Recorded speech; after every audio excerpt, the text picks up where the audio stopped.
Thank you for joining us for the first installment of Navigating Mentorship, Empowering Tomorrow's Leader. My name is Matt Piesold. I'm a Labor and Workforce Development Specialist for the Kansas City region. I served for the past couple years. I've been working with my colleagues Amy Patillo, Carl Bradley, Cheryl Newberry, Aaron Wybe, and Jason Weigel to develop a mentorship portal and a collection of resources for all extension professionals. Previously, Dr. Melyan Patin served as my catalyst for a different Extension Foundation project.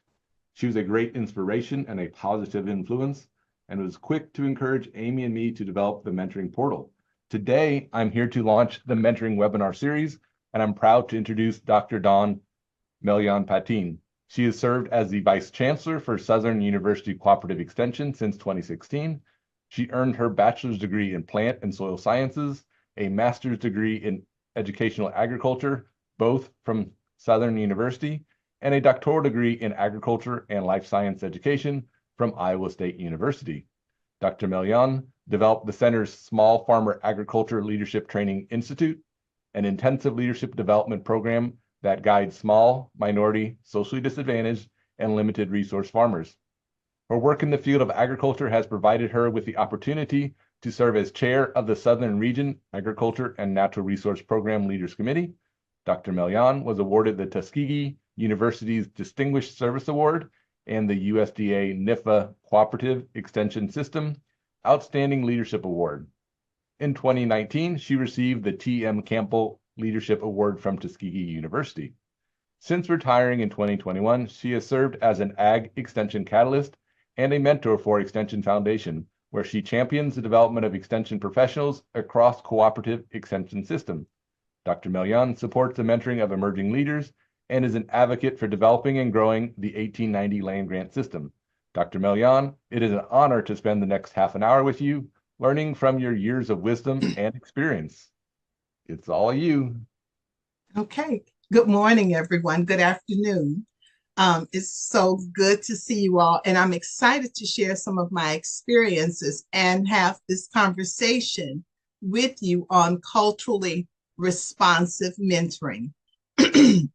Excuse me. Again, my name is Dawn Melyan, and I've spent the last almost 30 years in higher education in different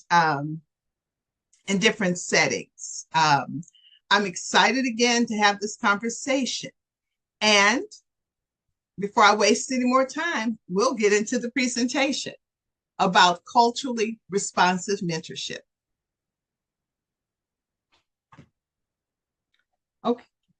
Okay. I had a little technical difficulty. Before we talk about culturally responsive mentorship, we're going to define mentoring and talk about what it is. Mentoring is a flexible approach to learning that can help the development of the mentor and the mentee. In an academic setting, it usually involves someone older with broader experiences showing the ropes to someone younger. Mentoring done correctly can change lives. Typically, we think of a top-down approach when we think of mentoring. Again, a professor or someone of that type sharing their experiences and knowledge with a student or someone younger. But if as mentors, we take the time to learn from those that we are mentoring, we will realize that we can often learn something, and when both sides learn, it's a win-win. And that is especially true if our mentors are different from us. Now, I am going to begin this conversation with a personal story of mentorship gone wrong. My very first semester as a brand new freshman at Southern University, I declared pre-med chemistry as my major. Well, I did not do anything at all my first semester. I was in the honors college, and my mentor was a tenured professor, the department head. And after the first semester, he called me in and he said, You need to find another major because you will never get into med school with those average grades.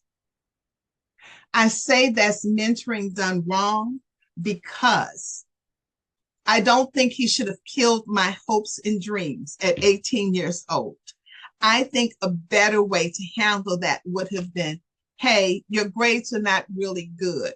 However, if you work really, really hard, you might still have a chance. I never had another conversation with that professor because, again, at 18 years old, he killed my dreams. Now, I realized he was correct. I was not going to be a medical doctor, but that's not the point.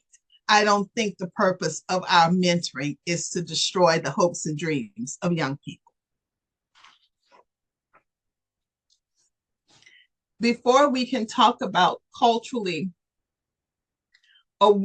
responsive mentoring, we need to talk about what it means to be culturally aware.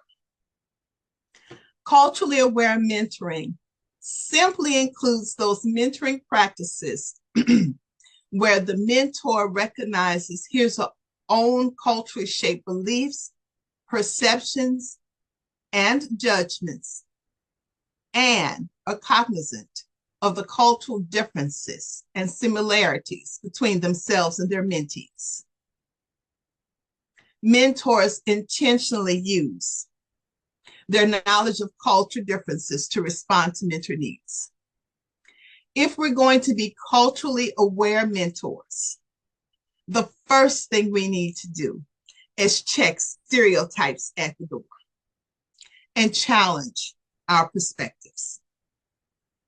Whether we admit it or not, we're all guilty of forming judgments of people based upon how they look, how we perceive them to be, where they're from, what type of music they listen to, what type of car they drive, what their interests are. We all form judgments.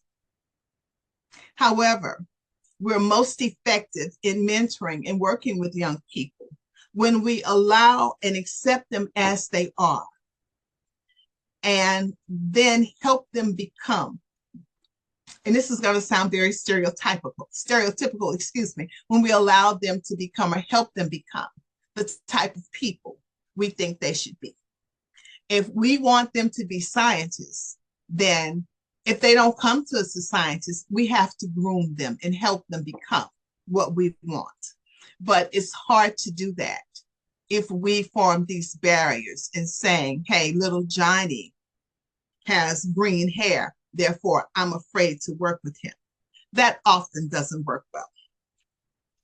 If we criticize everything that is accepted by the mentee or the young person that we're helping, then we have a tendency to isolate them. And once they become isolated, it becomes a challenge to bring them back into the fold. So now that we understand some of the challenges with culturally aware mentoring, we're going to get to the point of this discussion. What is culturally responsive mentorship? Culturally responsive mentoring promotes equity and inclusion by acknowledging differences between culture and adapting the traditional mentoring practices accordingly. Mentors have the responsibility to ensure their interactions are respectful towards all learners regarding a background culture. This includes being aware of potential biases related to race, gender identity, language proficiency, disability status, and other aspects. Matt mentioned that I was from South Louisiana. I'm in Baton Rouge, Louisiana. Well, I'm sure all of you have heard of the term gumbo. If you've ever had gumbo, or if you've ever made gumbo, you know it's a dish that brings in, I see a heart, thanks, Matt. It brings in a lot of different flavors. Different cultures have different ways that they make gumbo. But in South Louisiana, there's some basic ingredients: shrimp, sausage, okra, chicken. Depending on where you are, you might put oysters, crabs, some other stuff, vegetables, and seasonings. All of those ingredients are different. But when you bring them together, they form this delicious dish. I'm sure many of us have had the opportunity to experience. Well, culturally responsive mentoring can be the same type of thing. I use the words equity and inclusion in the statement or the definition of culturally responsive mentoring. Although those are some buzzwords now that are problematic, when working with young people, they don't have to be, especially if you take the position that all differences can make up the country or whatever the discipline is that we're working towards. Cultural responsiveness includes awareness, knowledge, skills, and attitudes. Awareness, knowledge, skills, and attitudes. I will say this about this particular slide. As the adult, the mentor, I would encourage each of you to keep a positive attitude when working with the mentee, because a lot of times we come across as telling them, or we come across as the expert, even though we may have the knowledge. But everyone wants to be respected. So when working with young people, please give them the respect and acknowledge that they do have something to contribute to the relationship, and the reception should probably go a lot better.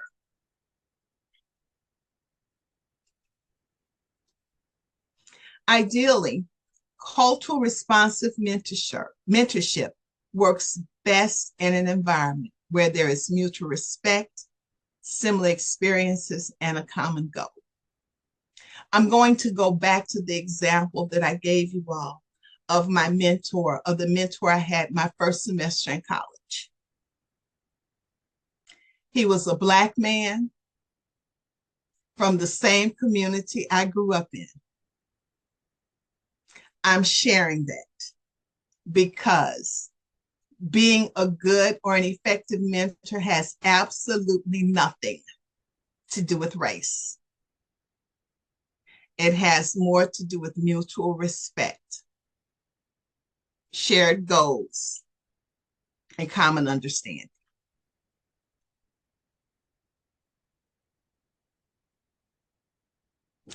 Culturally responsible mentors typically value diversity, conduct self-assessment. And that's important because I don't think it's ever a good situation when we think because, quote unquote, I am the expert, I have all the answers. Or if I have the degree that you want to get, then you need to listen to me. Sometimes we make mistakes. And I believe when we make mistakes, we need to acknowledge those mistakes. We also need to be lifelong learners. So just because something was this way 10 years ago doesn't mean that still applies. And especially with the introduction of social media, things are changing at a very rapid rate. So what may have been the case on Monday may not still be relevant on Friday, and even technology. Culturally responsive mentors also manage the dynamics of difference. Being different does not necessarily have to be bad. It can be good. Acquire and institutionalize cultural knowledge. And that's the big one. I have a son who is 22 years old, and all of his life, I was a professor. He thought, and he fought against me because he thought I was trying to mold him to be like I was. And he told me almost every day growing up, but you don't listen to me. You don't want to do anything I want to do. And you don't care about how I feel. That's one thing coming from your child. I blew it off. But when one of my students said something similar to me, and it was a student I was mentoring, said, "Hey, Doc, I've told you on more than one occasion, I'm not interested in this. And you still continue to try to stuff it down my throat. What's up with that?" I was disturbed by the way he was talking to me. It wasn't in a threatening tone, but I could tell he was frustrated. I had not prepared for that. So what I had to do was step back and say, "You're absolutely right. I apologize. Now, please tell me what you think or how you think we should handle the situation." Never had that type of conversation with that student again. The fifth thing that's listed on the slide that a culturally responsive mentor should do is adapt to diversity and cultural contexts within communities. The communities that our students come from are real. And whether we've been to that community or not, we should acknowledge that their concerns are real, that their beliefs are real. At the same time, realizing that we can help shape their future and not necessarily the past, or even we can expose them to something new so that they can broaden their horizons and not be stuck in the cultural context of their communities if it's something that they're trying to grow out of. Some of the benefits of a culturally responsive mentoring relationship. For the student, it's a sounding board for your ideas. For the mentee, it's a sounding board for their ideas. For the mentor, it can also be a sounding board for your ideas. A confidence boost in moments of self-doubt, a network of connections, an appreciation of potential opportunities, and the mentoring relationship can provide an alternative perspective. And notice that both of these, or these benefits, are applicable for both the mentor and the mentee.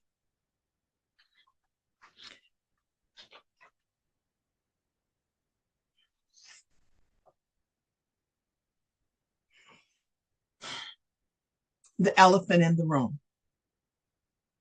It's important for programs and mentors to understand the importance of systematic oppressions, marginalization, and inequality. All of these things are real, and they present barriers in the lives and productivity of some of our mentees.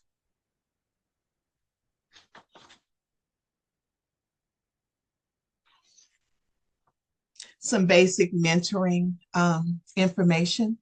5 pillars of mentoring: trust, guidance and support, goal setting, skill development, feedback, and reflection.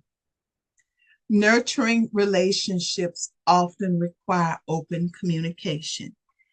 And when there is open communication, we see growth and development in all 5 of these pillars. I'm going to share another story. And this is a mentoring success story. And this is something that I'm extremely proud of.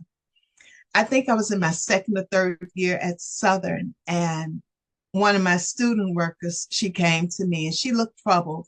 She said, I'm not going to be able to work for you next semester. I said, why? She said she was on probation. And I'm like, what are you doing on probation? You know, and she said, well, her grades weren't good and she was just going to drop out of school. So I asked her why.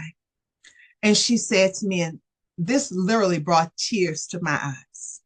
She said, my mom is a custodian, and I knew that her mother was a custodian at the university. Her dad was a custodian at the university also. And she said to me, she says, my mama and my daddy both are janitors. My mama thinks she can get me on. So I'm going to drop out of school and I'm going to become a janitor too. This was a 19-year-old young lady who decided, because she was on academic probation, she was going to become a janitor like both her parents. Well, I told her, I said, give me a chance. Give me a chance. So I wrote a letter to academic affairs, asking if I could mentor her. I had not had any formal mentoring training at that time, but I asked if I could mentor her. The university had a mentoring program. So we enrolled in that mentoring program. She's one of my Facebook friends. She's a teacher in Jacksonville, North Carolina now, and she just celebrated earlier this school year her 20th anniversary teaching. When you listen to your students, when you encourage them, it's amazing the things that can happen.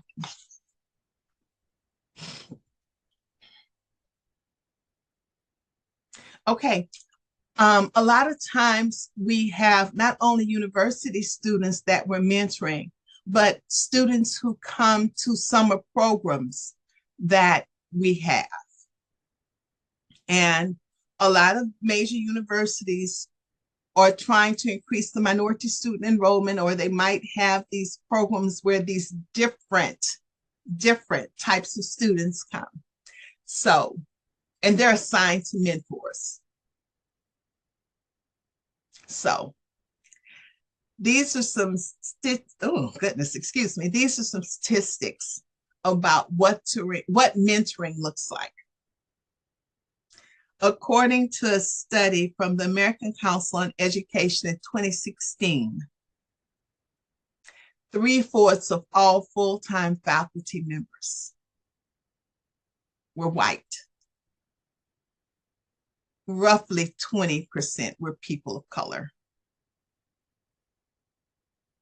Most volunteers across the country identify as white, female, and college graduates. Most youth refer to mentoring programs are male, Black, Indigenous people of color, and are from socioeconomically under-resourced families. How do you bridge those gaps? How do you bridge those gaps? Cultural responsive mentoring is one way you can bridge those gaps.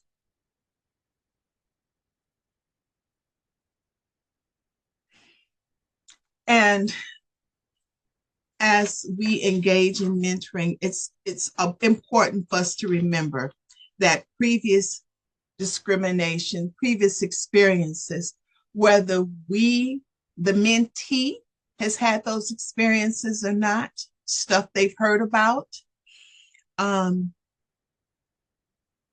can create a culture of mistrust between the mentor and the mentee. And one thing I learned working with my son was that he felt he needed to protect his generation because I didn't like the music. I didn't like this. I didn't like that. He felt he needed to protect his culture, his generation. I thought it was a waste. So as you engage with your mentees, they may become defensive, especially if you don't take the time to listen to what they're trying to share with you.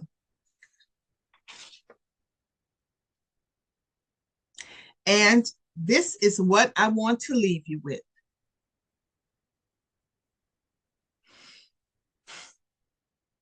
In order to maintain, to even start an effective or real mentor relationship, listen and not judge, and adjust and shift paradigms.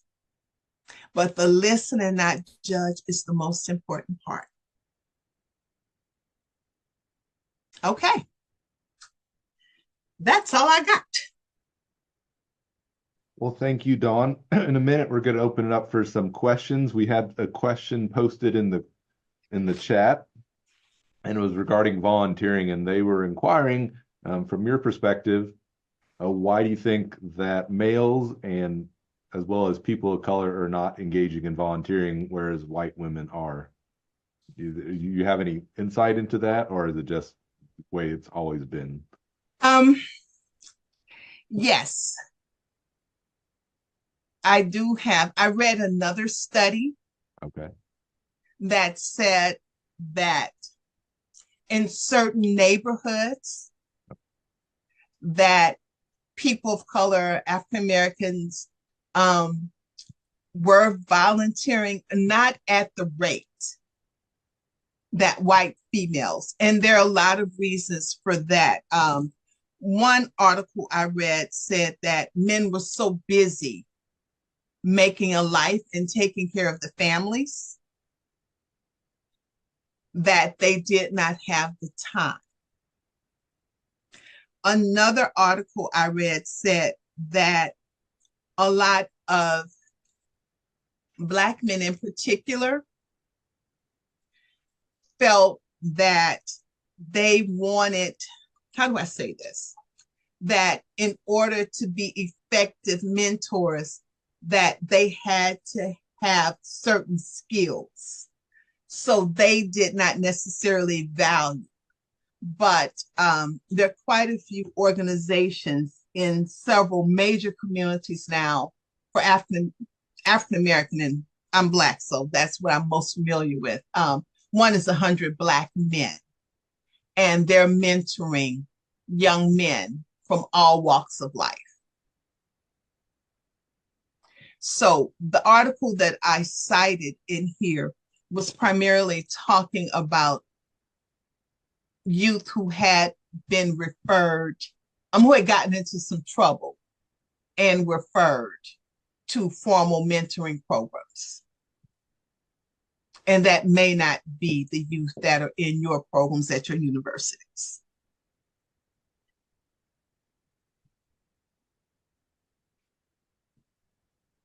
We have a new question coming in from Amy.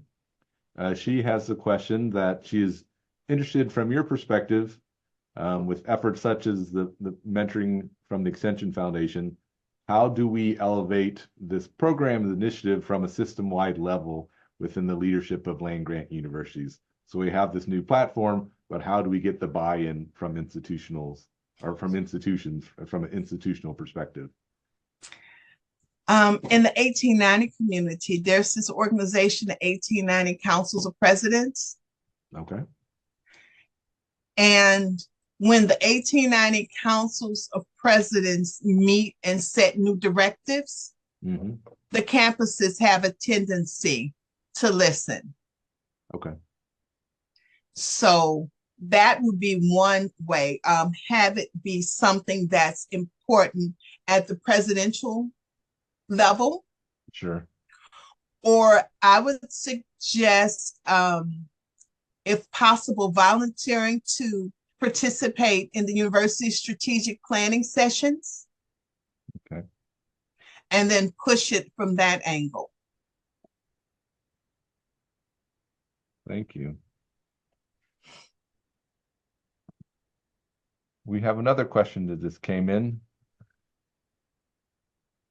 Can you suggest some strategies for how to best prepare mentees for expectations of research-based publications or grant writing when working in a research-intensive university?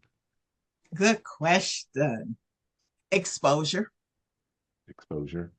exposure, and start them off reading articles.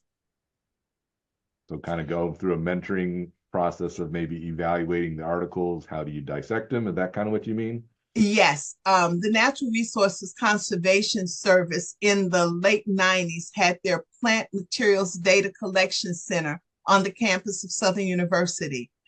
And it was the goal of every student who was accepted to that program to do their internship with NRCS at Southern, that the first 6 weeks, I think it was the first 6 weeks of the first 4 weeks, they read articles to find out what they were interested in. And then they looked at the current resources of the center. And I want to say this was a 3-year commitment, but by the end of their second summer, they had an article published in the Referee Journal. And the NRCS mentor worked with them during the year. The first few days of their Thanksgiving break, they came to Southern and they worked in the center. Maybe a week during the Christmas break, they came and they worked with their mentor. During their spring break, they came and they worked with their mentor. It was an intensive experience, but the expectation was laid out from the very beginning. And NRCS mentors started introducing them to what it looked like very early on. And I think that same thing can happen at universities. But from what I hear you saying, you need to be intentional about it and then to start from the very beginning so that you have that time period Yes. for growth, because it's going to take time to expose students to, ways of thinking and institutions that maybe they're not familiar with as a new student. Very good. Feel free, everyone, to ask questions. I have a couple questions for Dawn. I guess at the fundamental level, why have you chosen to become a mentor? Because, you've retired, you've chosen to go back to the Extension Foundation and to share your wisdom experience with others, such as myself, with Amy. So what motivates you to spend your years in retirement? I retired early. Let me say that. Okay. Well, that's I an envious retired position to be in. early, but I've always believed that we each are responsible for putting other people in the position. I went to 1890 institution. I worked at 1890 institution, and we only have a limited number of FTEs, full-time equivalents. So I knew early on that I wanted to retire as soon as I could so that somebody else could have the opportunity. Okay.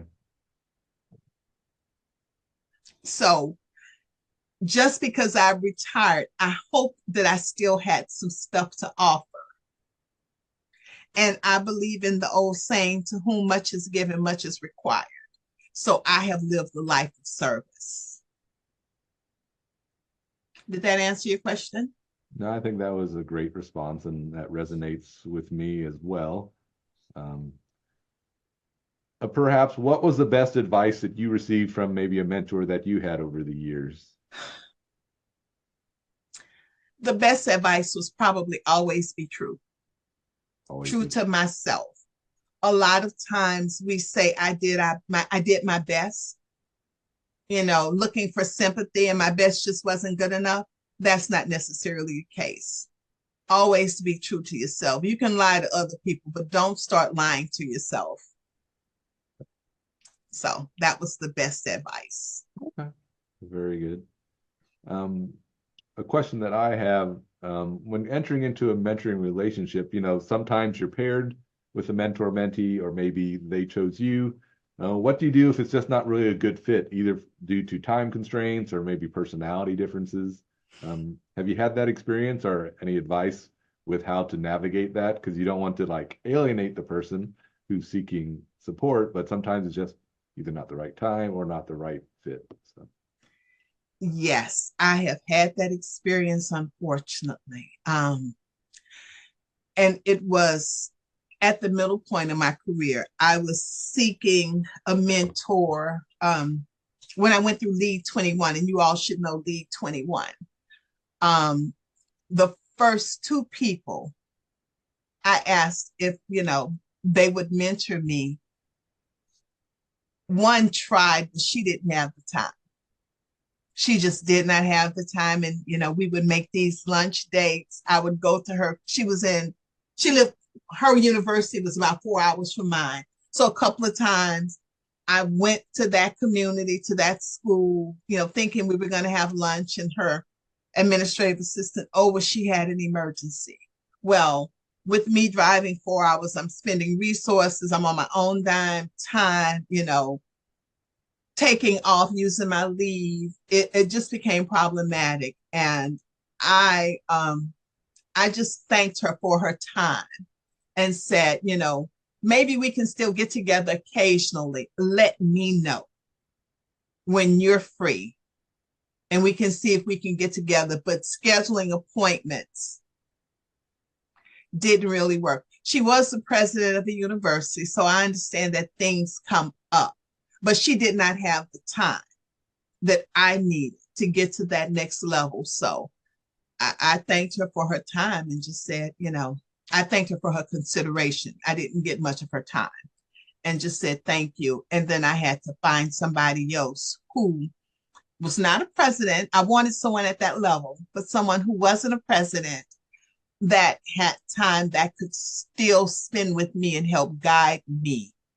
as I was aspiring to reach the next level in my career.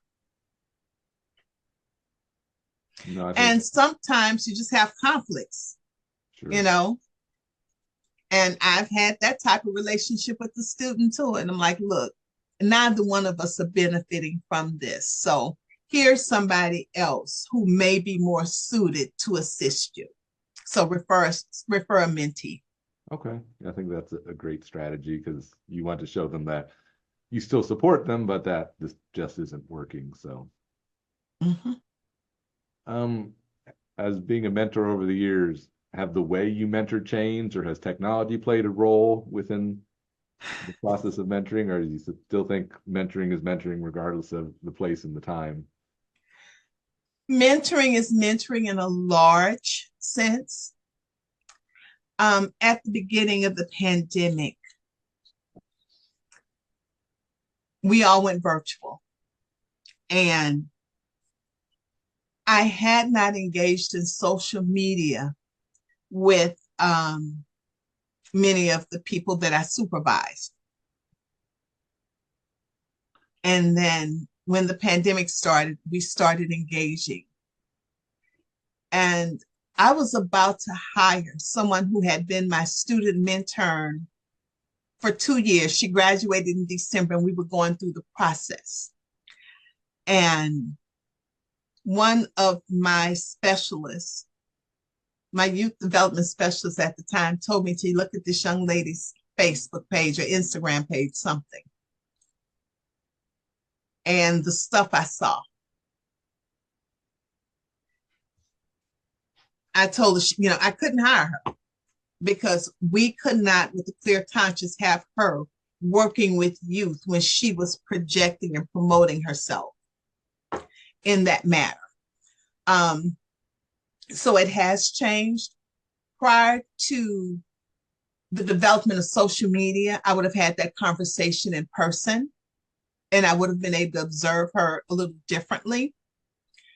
Um, Prior to COVID, I was not engaging in social media the way that I started.